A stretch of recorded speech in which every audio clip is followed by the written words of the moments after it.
Hello, and welcome to Editor's Pick, a War Elephant podcast, episode 5. I have my regular co-host Christine with me. And I also have a very special guest, I believe our first sheepdog, Matthias, from the War Elephant. So, Matthias, can you tell us a bit about yourself? Hello, everyone. Okay, I am Matthias Holzfehler. I was born in Brandenburg in Germany, and I was for a time before moving to the United States. I was a Stabsunteroffizier in the Deutsches Heer, which, to put it into proximate translation, is like a staff sergeant in the American military. American military. Gosh, I discovered American conservatism and libertarianism while I was in Afghanistan, and I took a liking to the ideologies, and I decided I was going to look into moving to the United States after the 2000s and the 2010s in Germany were politically rocky in comparison to the way that the United States was. So I pulled myself over, and then I moved my my lovely significant other Ellie over to the United States, and I've been here ever since. I joined up with the War Elephant a few years ago, and they took me on as a sheepdog immediately, right out of the gate, because of my experience with the website and with some ne'er-do-wells on Quora, and ever since I've been working in the security team. Now, I don't think we've mentioned before what sheepdogs do at War Elephant. Could you explain that for us, Matthias? So the sheepdog is the executive level of security in the War Elephant. Basically, what they do is they manage the website, Quora, that is the space on the website, and all of our subsidiary spaces on the internet. Make sure that there's no dangers to the users, no dangers to the contributors especially, and they basically just make sure that the organization is safe from any inside or outside threats. Thank you. So today we have a very appropriate topic. We're going to talk about censorship, particularly of the New York Post story concerning Hunter Biden. Christine alerted me that Hunter Biden's business partner has declared that he's giving testimony basically confirming what the New York Post story was saying. And the reason this is a story about censorship is because Twitter initially blocked all posting, even in private messaging, of the link to the story. And it was a very obvious use of power. And I think we should get into the question of why I think all three of us would say it's an abuse of power. I think we all agree that it is a use of power, and that there are circumstances in which Twitter doing such a thing could be considered legitimate use of power. I think all of us would agree that posting pornography without consent of the people in it, posting anything underage without the just anything underage, that Twitter would be within its rights, and we would support Twitter in taking down those links and banning the people who did such a thing. So, Matthias, could you tell us why you would say this is an abuse of power or censorship? Effectively, it's kind of it's like censoring. Well, it is censoring people with whom the corporation disagrees, and while they're perfectly within their rights to operate the platform however they choose, I would argue that you're going out of your way to target one side over the other. When we see this pattern that they've been forming since, I want to say 2014 or 2015, where they just relentlessly hammer one side over the other, and it's not showing a balanced perspective at all. Now, well, I'd like to bring up the Steele dossier, which came up. Was it before or after the election? It was before. So it's almost an analogous situation, with the exception that it was significantly before, the last week before official voting starts. Although at my work in a nursing facility, they just distributed and helped the residents to fill out ballots. So there's a lot of people, including members of my family, who have already voted through distance learning. So this is going to have a different impact than the Steele dossier. But I would argue that the Steele dossier had as much credibility as the initial New York Post story, which I think has been substantiated better now. But everything we've learned about the Steele dossier since it was released has decreased its credibility. So I will clarify. The dossier was written from June until December of 2016. So it wasn't released in full to the public until 2017. And that was on BuzzFeed News on January 10th of 2017, following the election. And the Steele dossier, I think we could fairly say, is the start of the campaign that led to President Trump's impeachment. Yes. Now, of course, the impeachment was actually about, perhaps not ironically, Hunter Biden's involvement in Burisma and President Trump's request that the I'm sorry, I forget the country. Is it Hungary or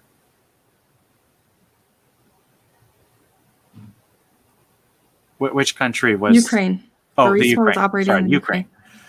So President Trump's requesting that the Ukraine government investigate Burisma, specifically mentioning Hunter Biden. And but the ties of the Mueller-Russia investigation definitely go back to the Steele dossier and a very coordinated effort on behalf of the media and members of the FBI and other civil officials who either seriously or for political reasons chose to pursue an investigation that I think has consistently shown to be less meritorious than the claims and certainly the attempted impeachment seem to merit.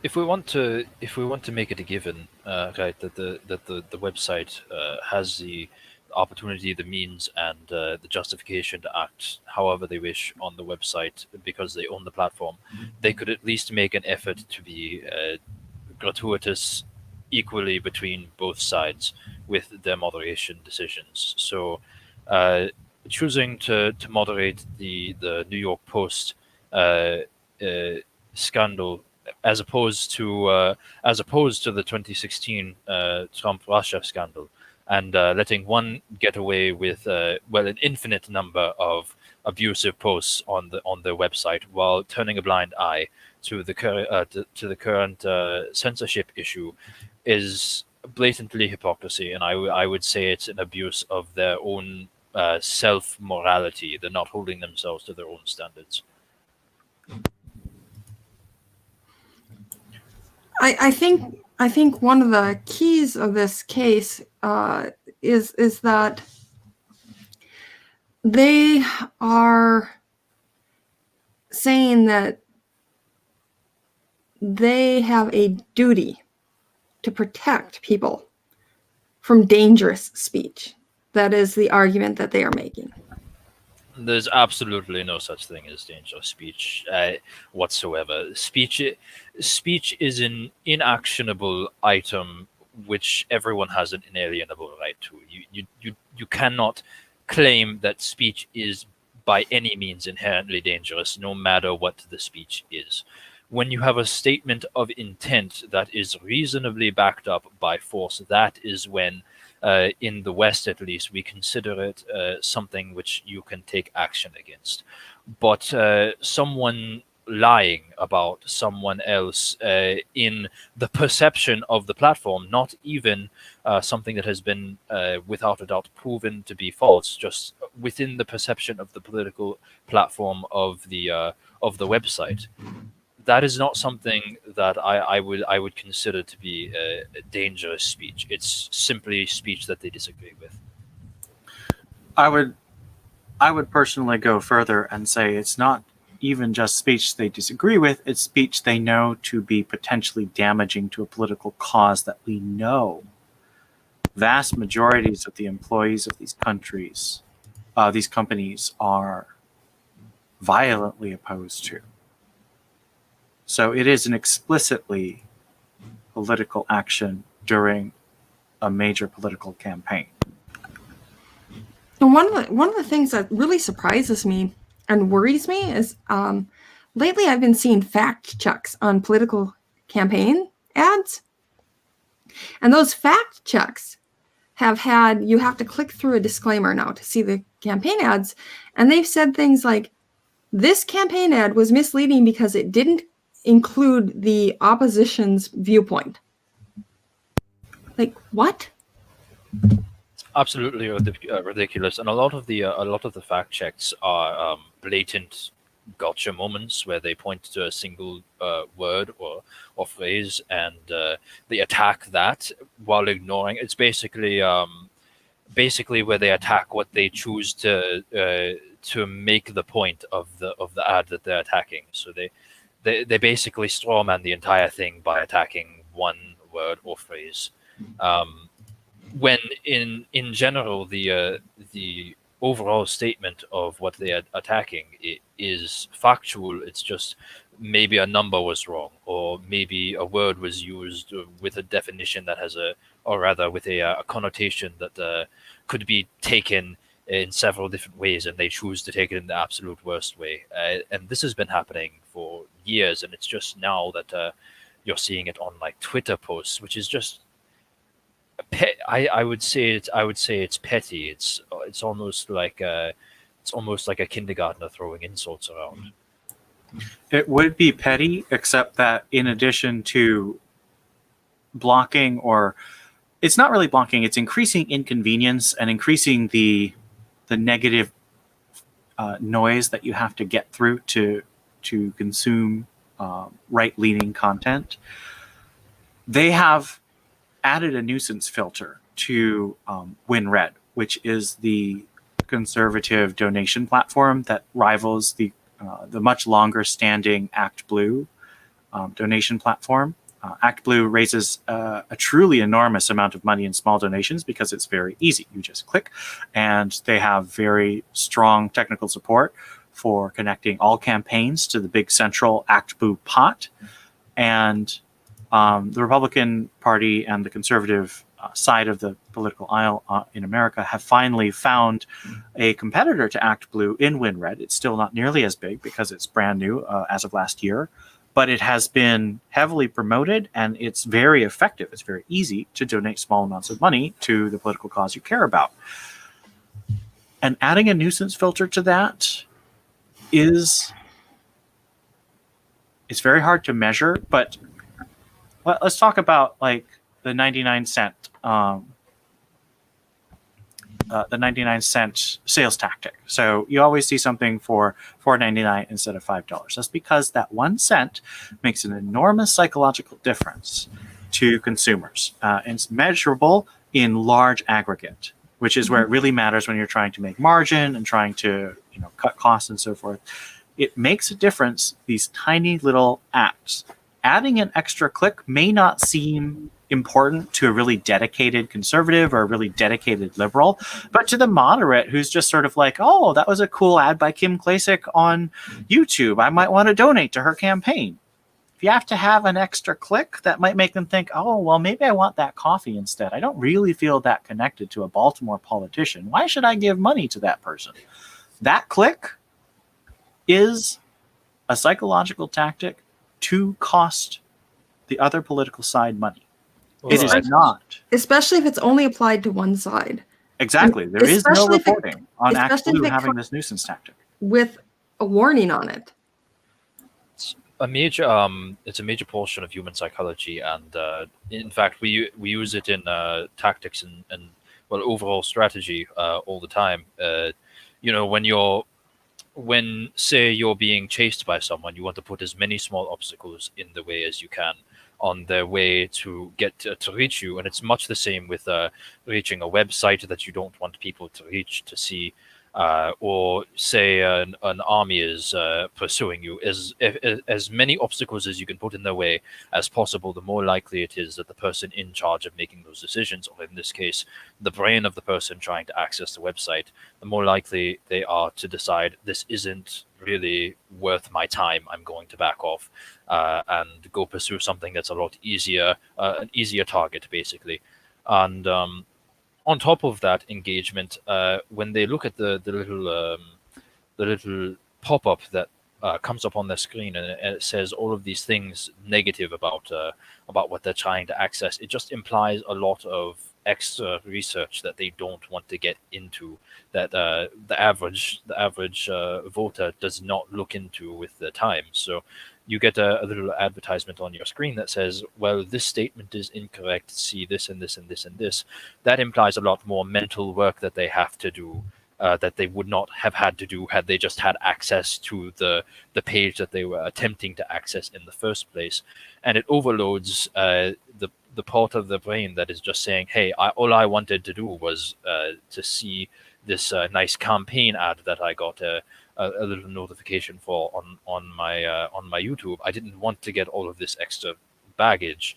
I guess I'll just click away. It's not worth my time. And now we're... Oh, sorry, Matthias. It's not worth my time, and it's not worth the potential argument that I'll get into if I do click the button and get into it, because now there's conflict, and human beings inherently seek to avoid conflict unless it's absolutely necessary. Yeah, now it's not just campaign ads, it's the actual news that's being suppressed. I mean, Facebook and Twitter sought to suppress this breaking news about Hunter Biden and Joe Biden and corruption, and now we've got Bobolinski confirming it. And Bobolinski's going before the Senate Judiciary Committee tomorrow. They've subpoenaed, the Judiciary Committee has also subpoenaed both Twitter and Facebook CEOs, Mark Zuckerberg and Jack Dorsey. And this is clearly real news, even though the Biden campaign is saying it's Russian disinformation, which puzzles me a great deal. They aren't denying the laptop. They aren't denying the pictures on the laptop. They're denying specifically the emails that connect Biden to the corruption. They're saying only those are fake news. And the more you disconnect the voters, well, the public at large, not even just the voters, because the people around the people who are voting, who may not necessarily participate in the election, have a huge impact on the people that they talk with.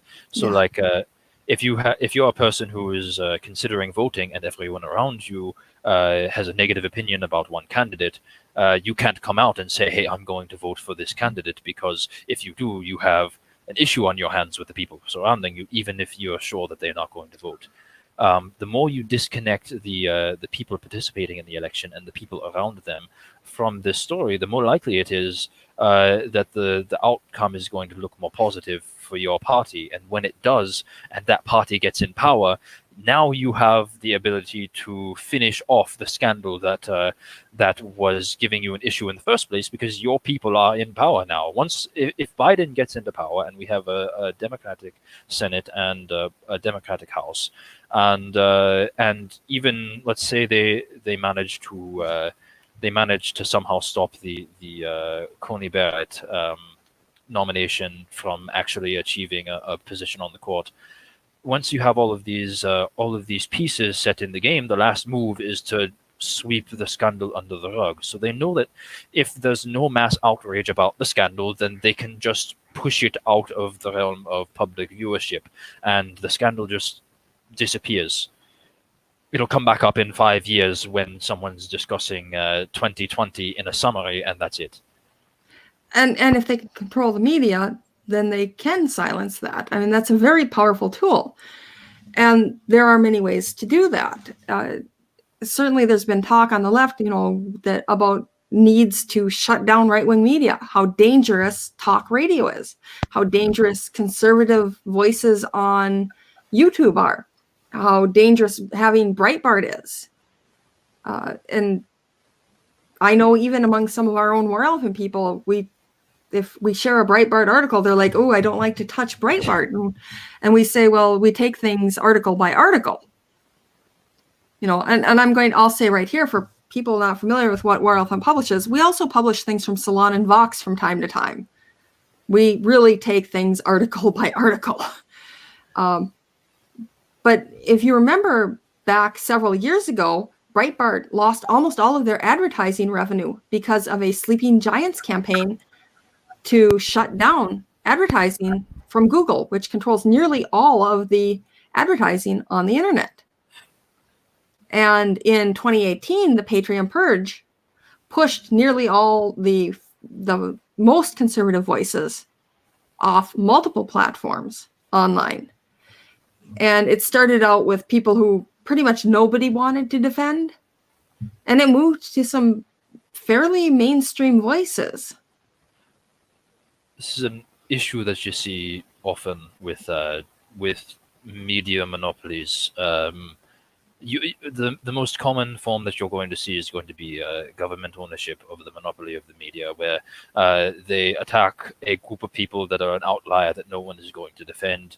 And once they've pruned them, they choose another outlier that no one's going to defend, and eventually it snowballs into people that people don't want to defend, but that are defensible, and then it moves to people who everyone is neutral about, so there's no active defense, and then it moves on to people that they previously would have defended, but now they can't because it's gone too far, and there's no way of stopping the media machine.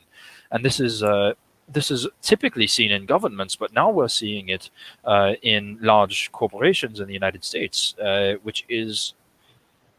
Well, someone made a point recently that when it comes to government, the power that large corporations have over the public is a governing power. It is not official, but it is efficacious. They are setting policy. They are very much impacting the way we conduct our daily lives. And I wanted to mention the specific sequence. So when Matthias was talking about, you start with the people that no one wants to defend. So they deplatformed Alex Jones and Milo Yiannopoulos. And both of those men were popular, but they were popular for being naughty, for doing things that were indefensible but made you sort of laugh and made you think. And they'd actually, there been deplatforming before that of extremely dangerous groups. The very first test group were... Stormfront was the first test group, and Cloudflare completely pulled their ability to have a website. That's right. They literally took away the possibility of having a website. And I am in no way, shape, or form defending Stormfront, the organization. We're just documenting. We're documenting what has happened here. That it's gone from Stormfront to Neo and Alex Jones, and then it moved on to Lauren Southern and Sargon of Akkad were the next step, because those are still two relatively mainstream people. They flirted with, I think it's fair to say they definitely flirted with members of the alt-right. But Lauren they were both, Southern, definitely. Right. But they were both careful not to step completely over the line. They were both still within the mainstream. But it's important to acknowledge on the Sargon of Akkad, for people who don't know, Sargon of Akkad is a YouTuber and streamer, and previously a politician in the United Kingdom named Carl Benjamin. He's typically what we would consider in the United States to be centrist-ish, maybe leaning a little bit to the left in his 2014 platform, maybe leaning a little bit to the right in his 2016 platform. So he was by no means a member of any conservative mainstream movement. It was more along the lines of a slightly left-leaning classical liberal platform.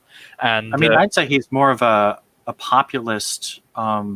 Well, now he's done a lot of thinking. Now he is a little bit more populist than he used to be. But when it started out, when the censorship issues started out, he was left of the United Kingdom Conservative Party and right of the United Kingdom Labour Party. So I would agree with that. He would be about where a little bit left, actually, of where a lot of the Democratic issues in the United States would be, and a little bit to the right of where a lot of the Democratic issues would be, because European politics are a little bit different from American politics. But he was by no means a typical conservative. He was more along the lines of a slightly left-leaning classical liberal, where it was I don't like these things, but you have the right to do them, so I'm not going to interfere with them. Was his main viewpoint on things, and he actually got pushed further towards our side of the line because he was routinely censored. And just a few months ago, a year maybe, they completely killed his YouTube account. He no longer gets views on his primary YouTube account because there's no ad revenue, and it doesn't show up in recommendeds. It doesn't show up on watch laters. You can even select one of his videos on your screen and be watching it, and it won't show up in the recommendeds on the side, even though you're currently watching his content. He's just completely been killed. So it's not just conservatives that they're killing. They're also pruning their own bush, or rather, they're pruning the bush of people who would typically be considered by conservatives to be on their side of the aisle. And this is something we've seen as editors, actually, on the social media platforms. Whenever we address censorship, the topic, our posts go nowhere. We will get a quarter to a tenth of the ordinary viewership. I find it really impossible to believe people are that disinterested in censorship. Censorship is one of the hot button issues of this year and a few years prior. There's absolutely no way there's no interest whatsoever in the topic. Well, I wanted to move on to the other main topic, and that's Section 230. So this is a specific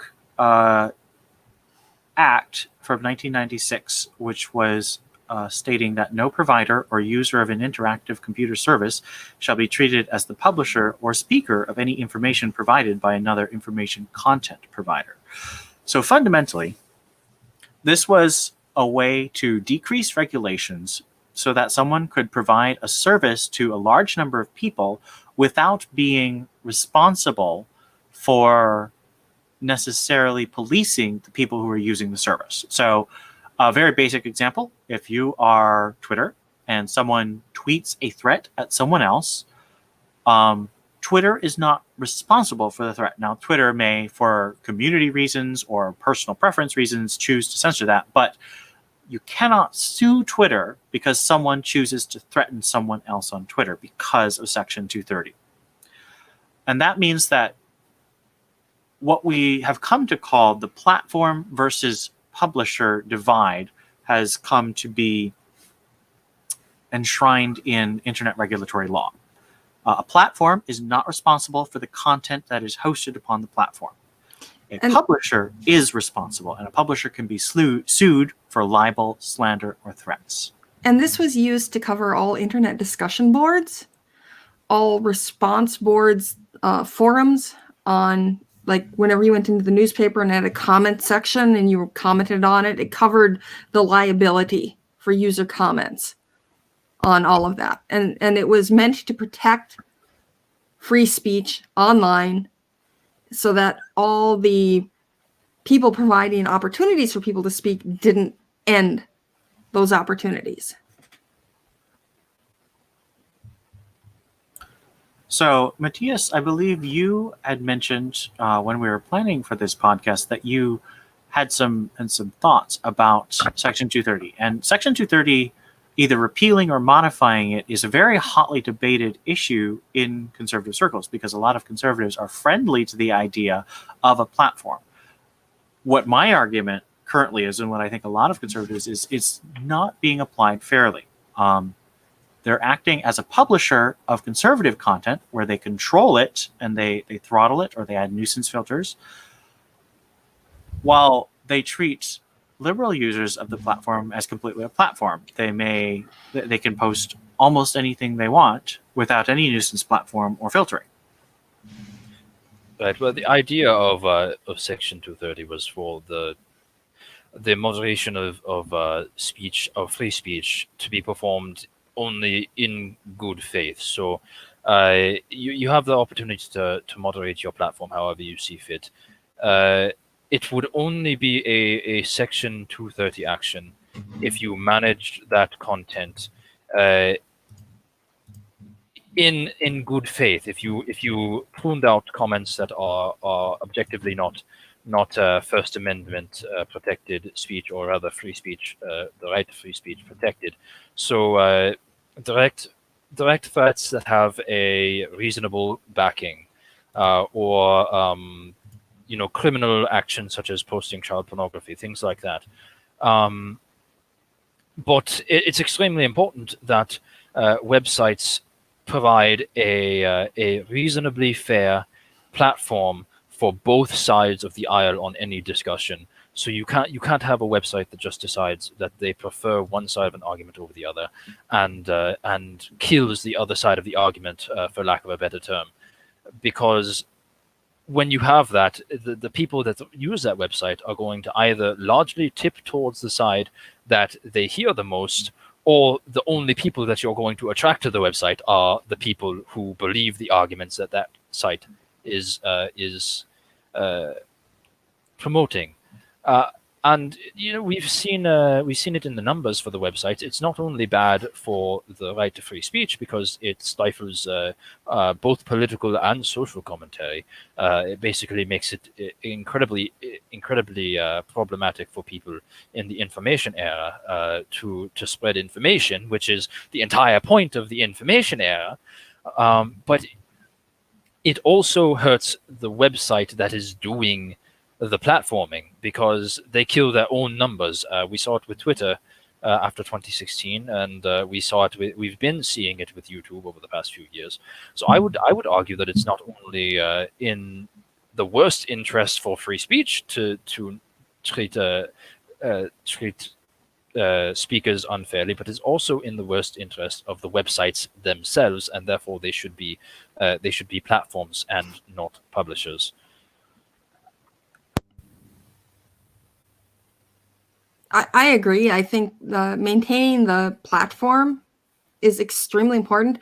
And of course, one thing that we hear a lot is, well, they're private companies, you can do whatever you want. But really, these are the public greens. This is the public commons, the means of which people get together and express their ideas. And it's clear that Section 230 was meant to protect the public commons. And it needs amending to do so. And I think that an argument that I think is sensible. I mean, there's several arguments against amending or abolishing Section 230 that I think are sensible from a conservative perspective.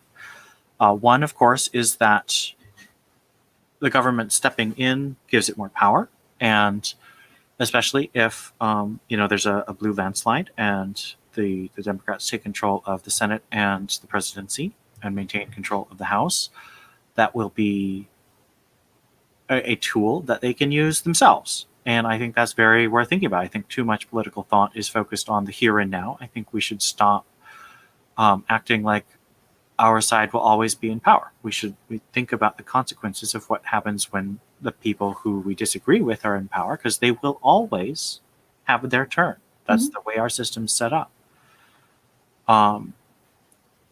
And the other argument is that repealing it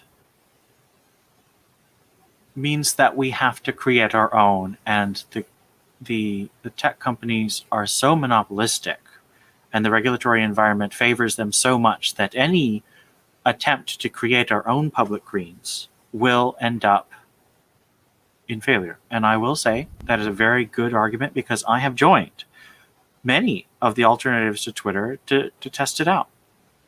I joined Parler. I joined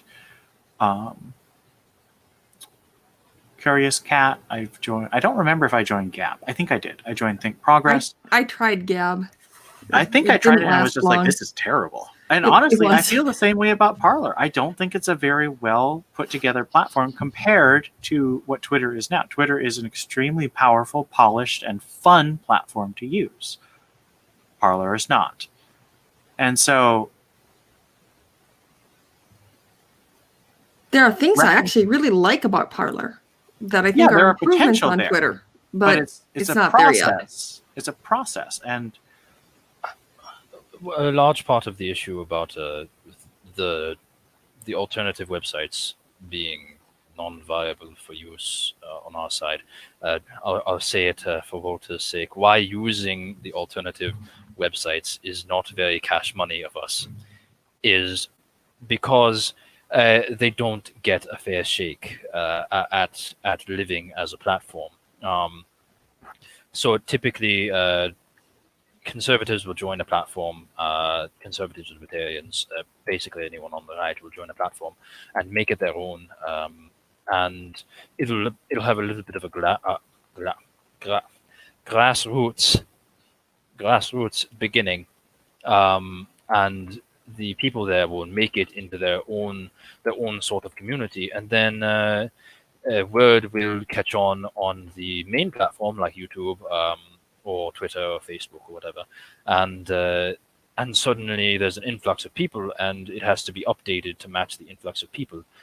And when it becomes public like that, the left, not just the left, but the people who follow that type of dogma, will also seep in, and they will shut it down, or they'll attempt to shut it down, or they'll bog it down in just all manner of hardship, doxing, attacking it via cyber attacks, trolling, the flooding things with spam, harassment of anyone who goes on the platform and attempts to use it seriously. Honestly, Matthias, don't forget bringing economic pressure to bear through campaigns like the ones that they brought against Subscribestar and Stripe to get finances cut off. right. They'll essentially, I don't want to use the word abuse.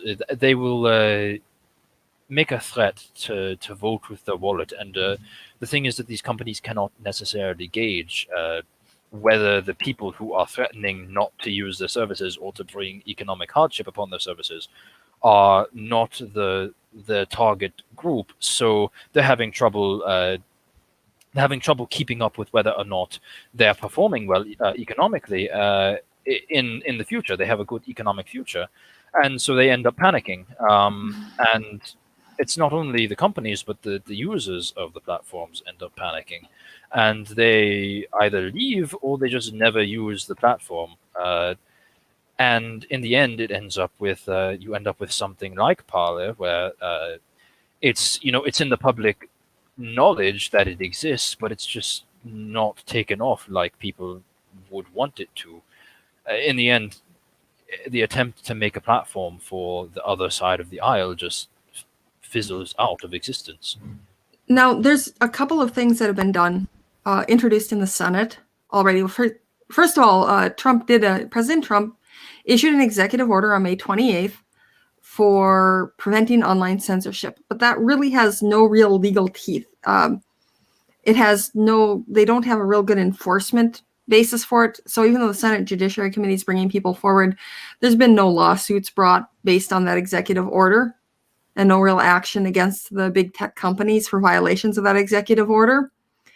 Now, Senators Hawley, Rubio, and Braun and Tom Carton introduced the Limiting Section 230 Immunity to Good Samaritans Act, which is Senate Bill 3983, and we'll link that in the show notes, allowing U.S. citizens to sue big tech companies for selective censorship of political speech. That's sitting in the Senate right now.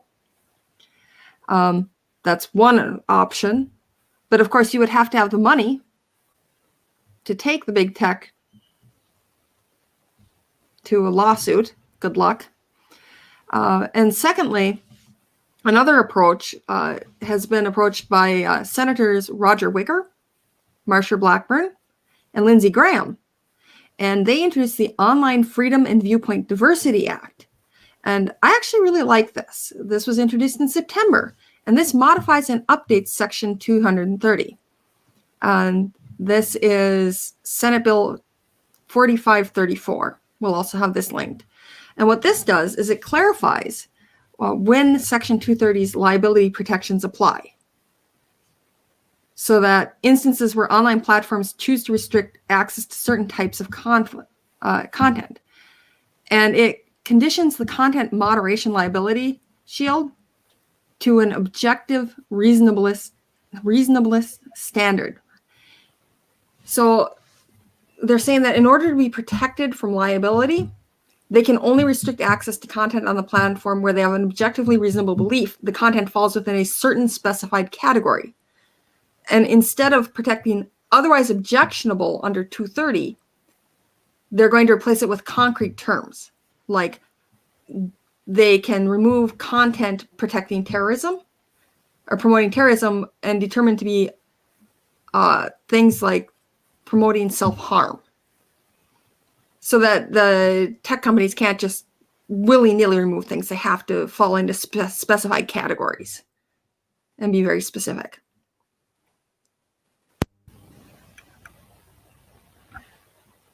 And I think that's actually a really good approach to remove the vagueness and less likely to be abused by politicians on either side.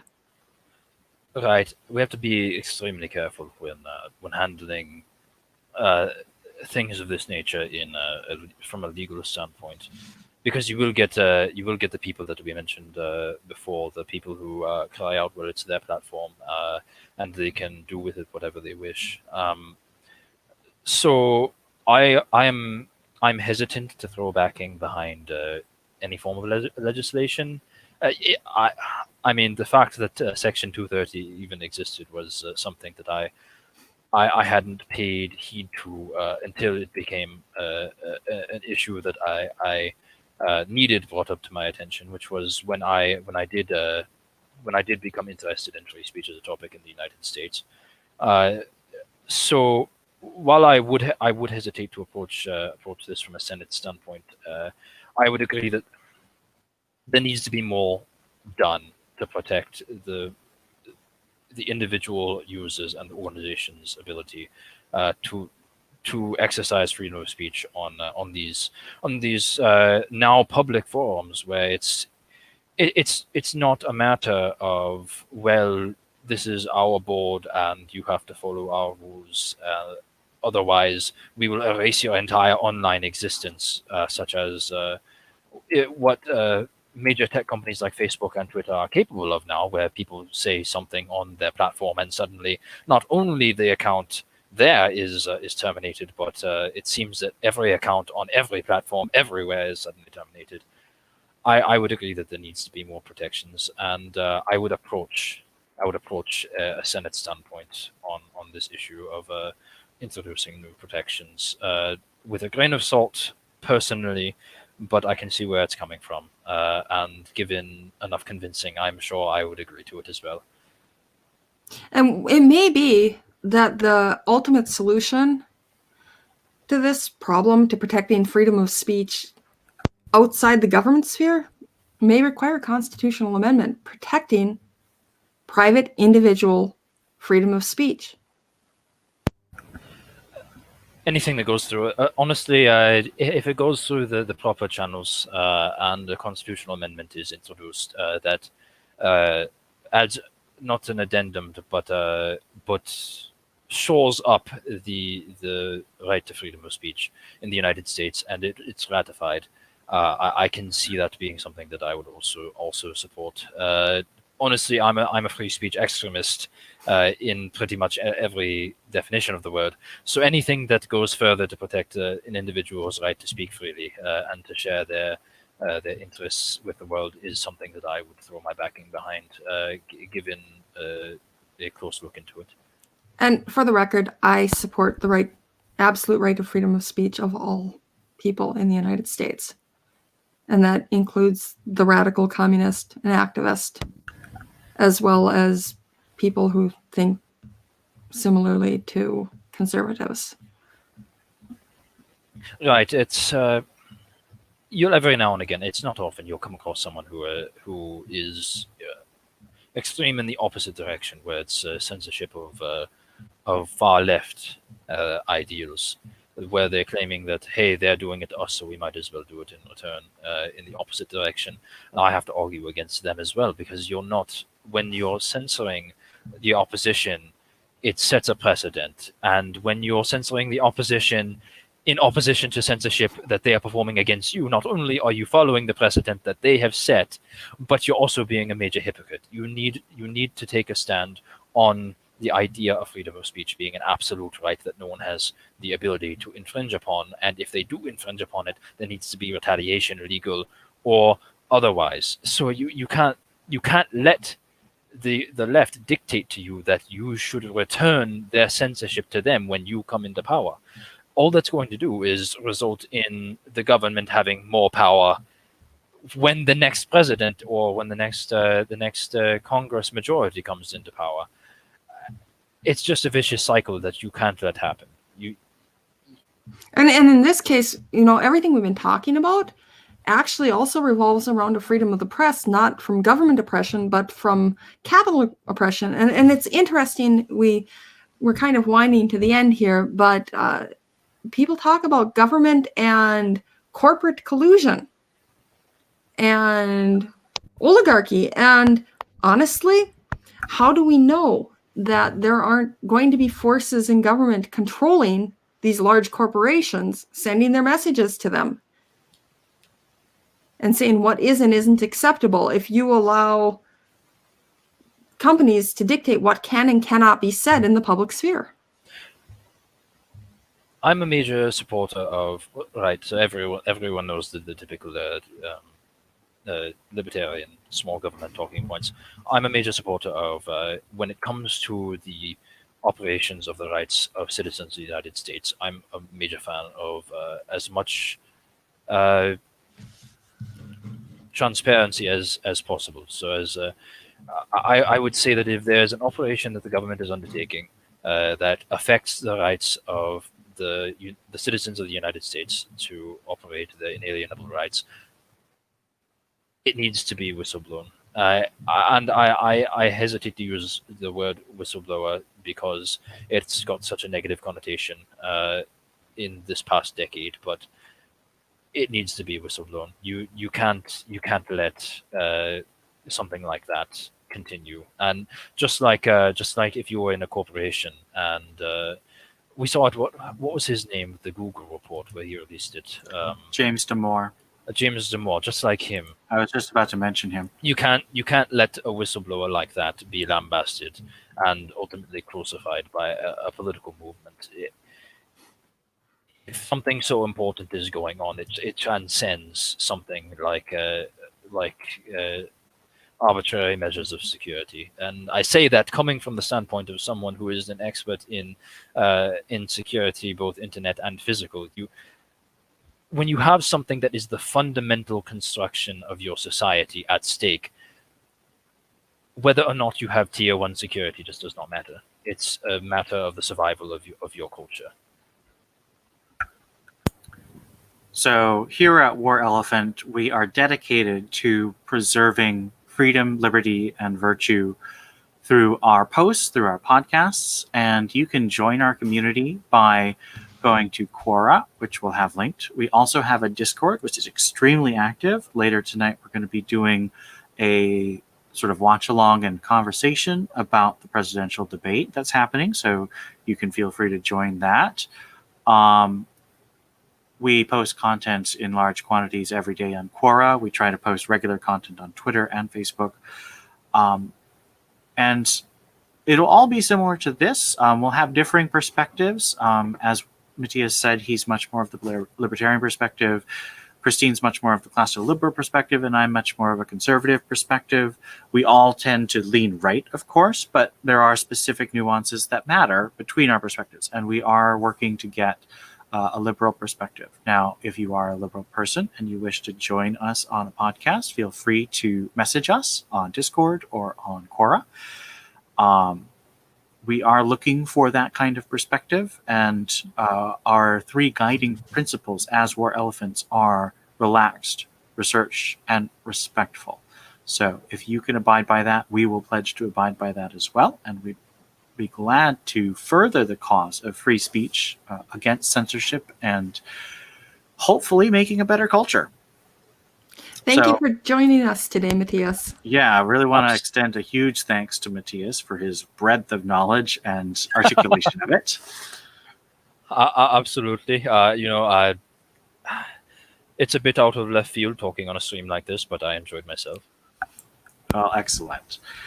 So, from the War Elephant Editor's Pick podcast to you, thanks for watching, and we'll see you next week. Hit like and subscribe. Oh, yes. Like, subscribe, notifications, and join our community.